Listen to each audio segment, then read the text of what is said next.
Hi children, welcome to the science class. In the last class we discussed about the different characteristics of living things, and we discussed that all the living organisms, they need food, they all show growth, and they all respire, then they all respond to stimuli, and they all excrete, then they reproduce their own kind, and they all move from within a place or within a fixed place. Plants can move, and the humans can move from, or humans and animals can move from one place to another.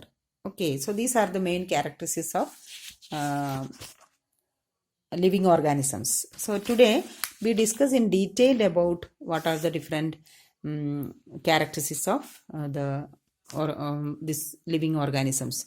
First one, they need food. Both animals and plant require food for their growth. The plants make their own food, and they store their extra food in them, and they use that food whenever they need food, and with the help of that they can grow, and for all the life processes they can use the food stored in them. And animals depends on plants and other animals for their food. Some animals eat other animals, and for some of the animals we supply the food. Clear? So anyway, animals depend on plants and other animals for their food. So anyway, all the living organisms need food for their growth. That is the first characteristic of what? Living organism.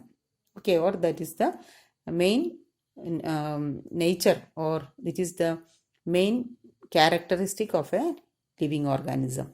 And second one, all the organisms show growth.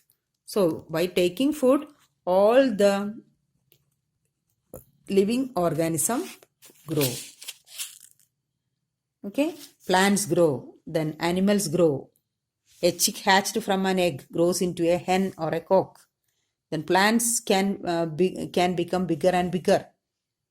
Okay, and they also have different stages in their growth, just like animals or just like humans. Okay, so that is growth seems to be common to all living things. So that is one of the characteristic of a living organism. And third point, all the living organism respire. Respiration.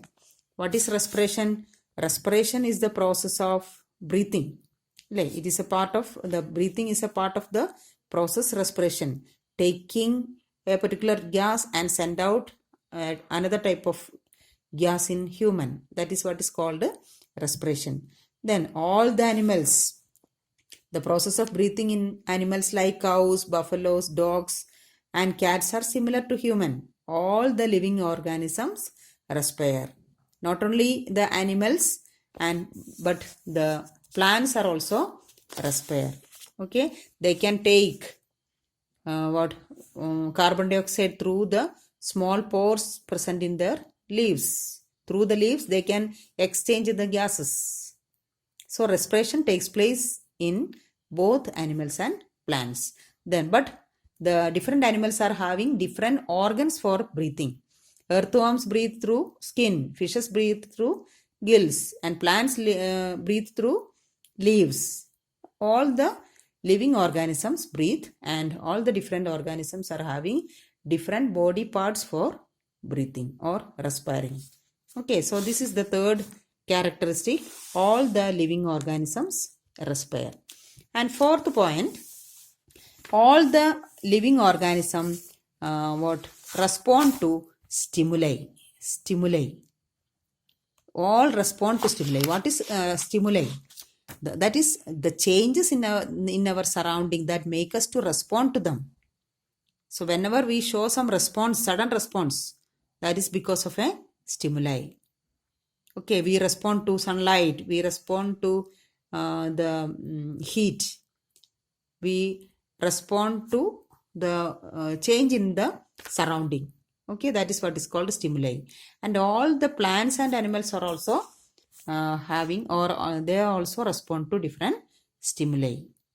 Okay, the bright light, when the wild animals run away from the bright light, so bright light is a stimuli or change in the surrounding. Okay, and the cockroaches, they begin to move